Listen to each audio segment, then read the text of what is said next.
this is such a strange thing. Your software, Linux, is in millions of computers. It probably powers much of the internet. And I think that there are like 1.5 billion active Android devices out there. Your software is in every single one of them. It's kind of amazing. You must have some amazing software headquarters driving all this. That's what I thought, and I was shocked when I saw a picture of it. I mean, this is the Linux World Headquarters. Yeah, it really doesn't look like much. And I have to say, the most interesting part in this picture that people mostly react to is the walking desk. It is the most interesting part in my office, and I'm not actually using it anymore. And I think the two things are related. The way I work is I want to not have external stimulation. You can kind of see it on the walls are this light green. I'm told that at mental institutions they use that on the walls because it's like a calming color. It's not something that really stimulates you. What you can't see is the computer here. You only see the screen. But the main thing I worry about in my computer is it doesn't have to be big and powerful, although I like that. It really has to be completely silent, right? I know people who work for Google, and they have their own small data center at home, and I don't do that. My office is the most boring office you'll ever see, and I sit there alone, in the quiet. If the cat comes up, it sits in my lap, and I want to hear the cat purring, not the sound of the fans in the computer. So this is astonishing, because working this way, you're able to run this vast technology empire. It is an empire. So that's an amazing testament to the power of open source. Tell us how you got to understand open source and how it led to the development of Linux. I mean, I still work alone. I mean, don't really. I work alone in my house, often in my bathrobe. When a photographer shows up, I dress up, so I have clothes on. And that's how I've always worked. I mean, this was how I started Linux too. I did not start Linux as a collaborative project. I started it as one in a series of many projects I had done at the time for myself, partly because I needed the end result, but even more because I just enjoy programming. So it was about the end of the journey, which 25 years later we still have not reached, but it was really about the fact that I was looking for a project on my own, and there was no open source really on my radar at all. And what happened is the project grows and becomes something you want to show off to people, right? Really. And this is more of a, wow, look at what I did, and trust me, it was not that great back then.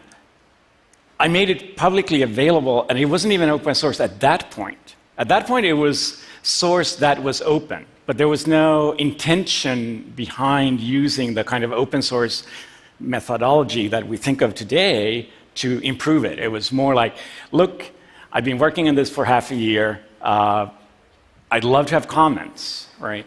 And other people approached me. I had at the University of Helsinki, I had a friend who was one of the open source. It was called mainly free software back then. And he actually introduced me to the notion that, hey, you can use these open source licenses that had been around, and I thought about it for a while. I was actually worried about the whole commercial interests coming in.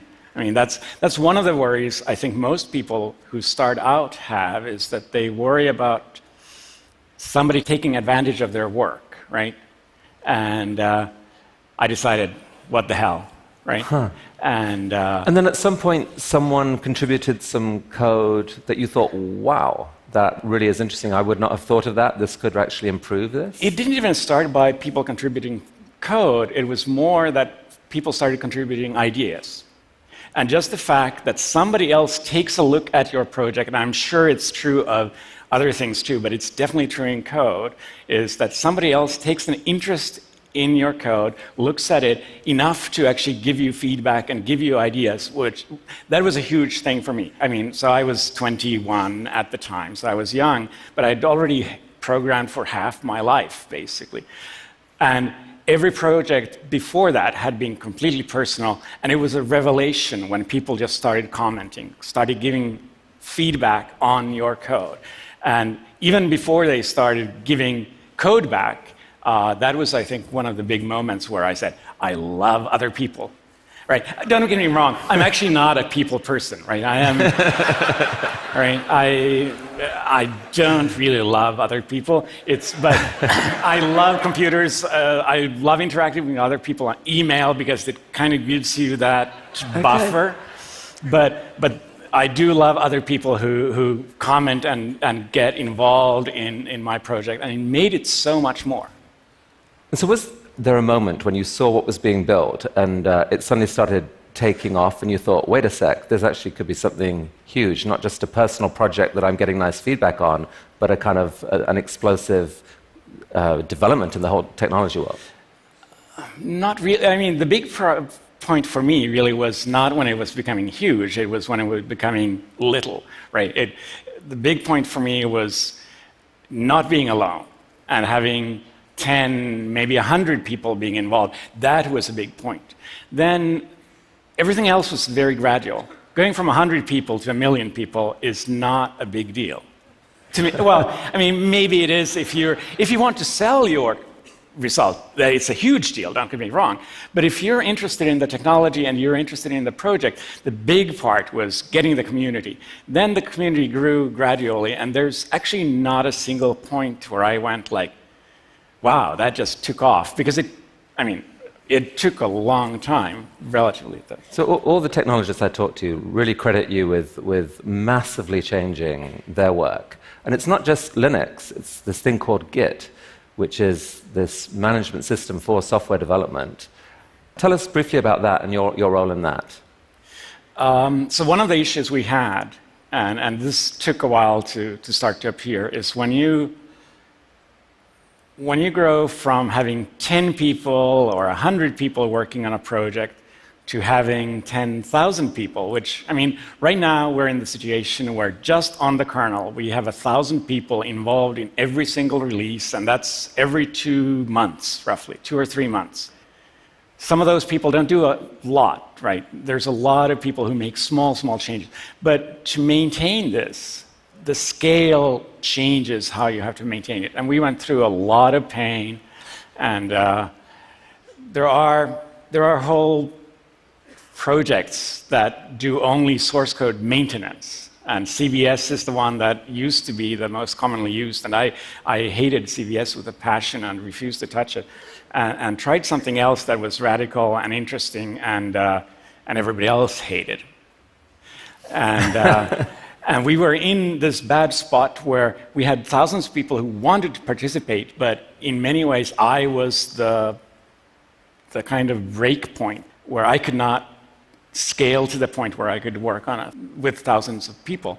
So Git is my second big project, which is only created for me to maintain my first big project, right? And this is literally how I work. Is I don't code for, well, I do code for fun, but I want to code for something meaningful. So every single project I've ever done has been something I needed, and so really both Linux and Git kind of arose almost as an unintended consequence of your desire not to have to work with too many people. Absolutely, yes. No. That's amazing. Yeah. And yet, you're the man who's transformed technology not just once, but twice. And we have to try and understand why it is. Like, you've given us some clues, but here's a picture of you as a kid. You mentioned that you've been, with the Rubik's Cube, you mentioned that you've been programming since you were like 10 or 11, half your life. Were you this sort of computer genius, uber nerd? Were you the star at school who could do everything? What were you like as a kid? Yeah, I think I was the prototypical nerd. I mean, I was not a people person back then. That's my younger brother. I was clearly more interested in the Rubik's Cube than my younger brother, right? My younger sister, who's not in the picture, when we had family meetings, and it's not a huge family, but I have like a couple of cousins, she would prep me beforehand. Like, before I stepped into the room, she would say, okay, that's so-and-so, right? That's because I was a geek. I was into computers, I was into math, I was into physics, I was good at that. I don't think I was particularly exceptional. Apparently, my sister said that my biggest exceptional quality was that I would not let go, right? I would just... Okay, so let's go there, because that's interesting. You would not let go. So that's not about being a geek and being smart. That's about being stubborn. That's about being stubborn. That's about like just starting something and not saying, okay, I'm done, let's do something else. Look shiny. And I noticed that in many other parts in my life too, that I lived in Silicon Valley for 7 years. And I worked for the same company in Silicon Valley for the whole time. That is unheard of, right? That's not how Silicon Valley works. The whole point of Silicon Valley is that people jump between jobs to kind of mix up the pot.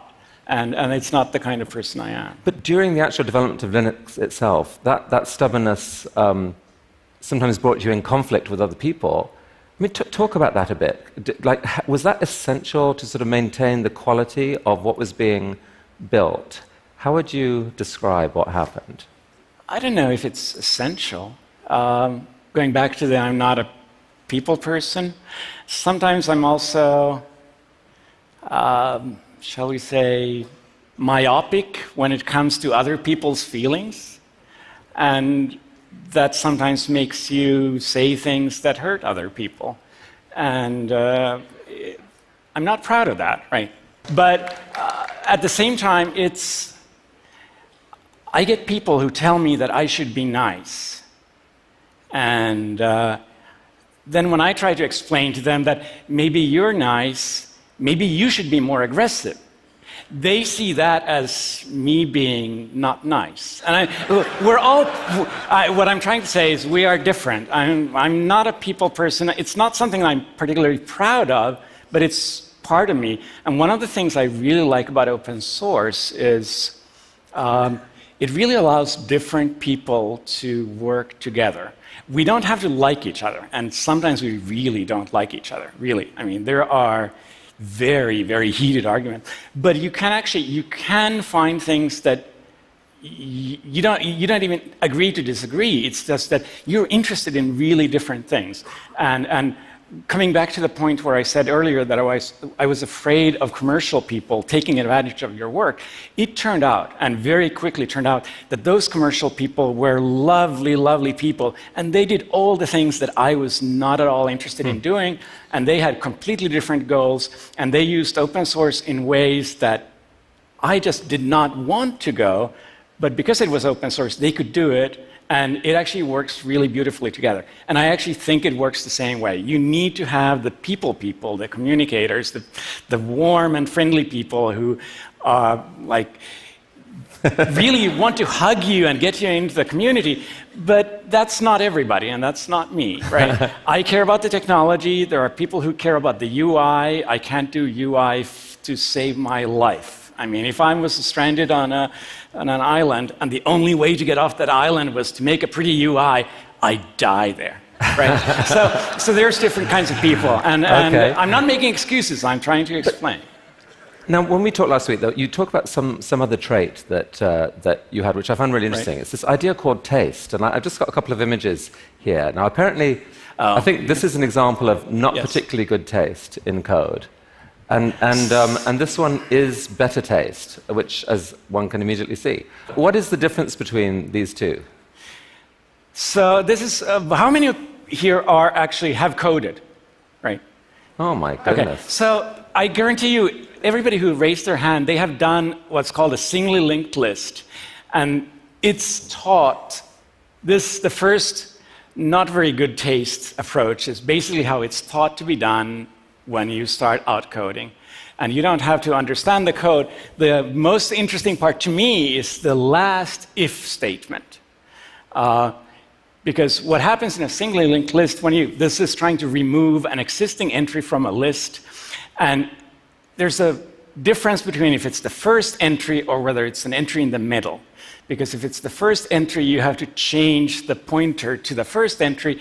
If it's in the middle, you have to change the pointer of a previous entry. So there are two completely different cases. And that's better. And this is better. It does not have the if statement. And it doesn't really matter I don't want you to understand why it doesn't have the if statement, but I want you to understand that sometimes you can see a problem in a different way and rewrite it so that a special case goes away and becomes the normal case. And that's good code. But this is simple code. This is CS 101. This is not important, although details are important. To me, the sign of people I really want to work with is that they have good taste, which is how I sent you this stupid example that is not relevant because it's too small. Good taste is much bigger than this. Good taste is about really seeing the big patterns and kind of instinctively knowing what's the right way to do things. Okay, so we're putting the pieces together here now.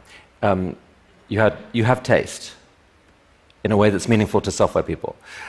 You're a computer... I think it was meaningful to some people here. You are a very smart computer coder, and you're hellish stubborn. But there must be something else. I mean, you've changed the future. You must have this ability to have these grand visions of the future. You're a visionary, right? So I've actually felt slightly uncomfortable at TED for the last 2 days because there's a lot of vision going on, right? And I am not a visionary. I do not have a 5-year plan. I'm an engineer, and I think it's really, I'm perfectly happy with all the people who are walking around and just staring at the clouds and looking at the stars and saying, I want to go there. But I'm looking at the ground and I want to fix the pothole that's right in front of me before I fall in, right? This is the kind of person I am, right? So good. So you spoke to me last week about these two guys.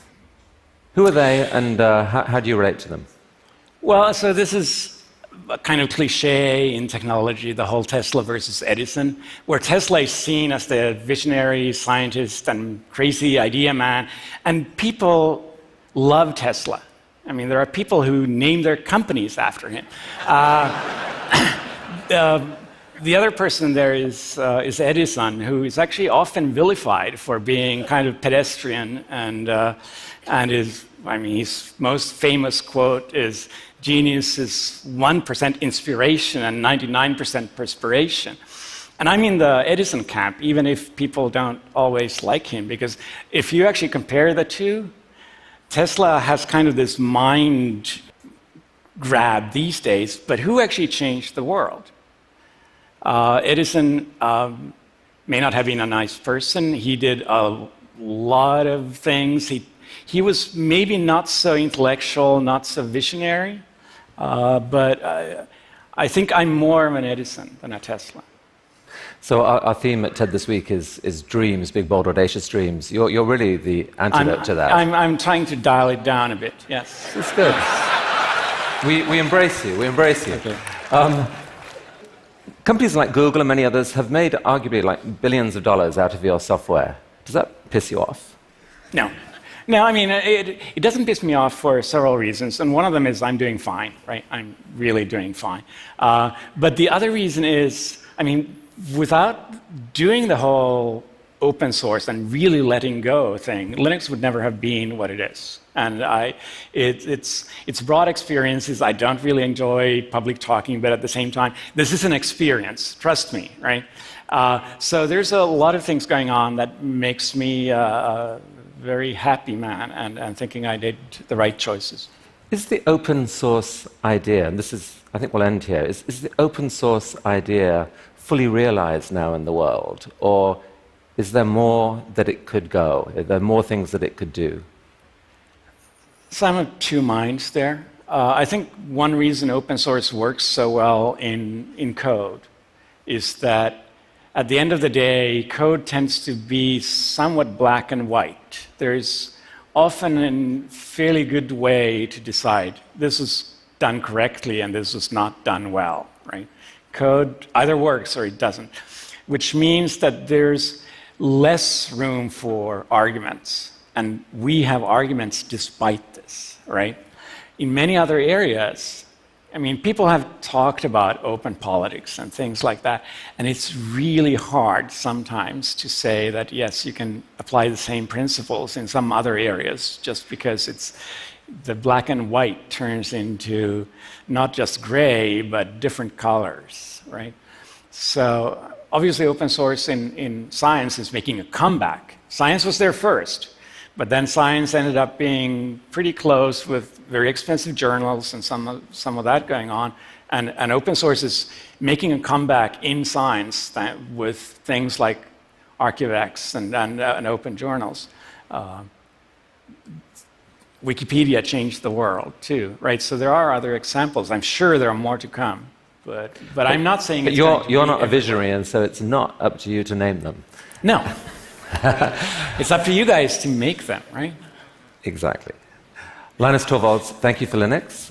Thank you for the internet. Thank you for all those Android phones. Thank you for coming here to TED and revealing so much of yourself.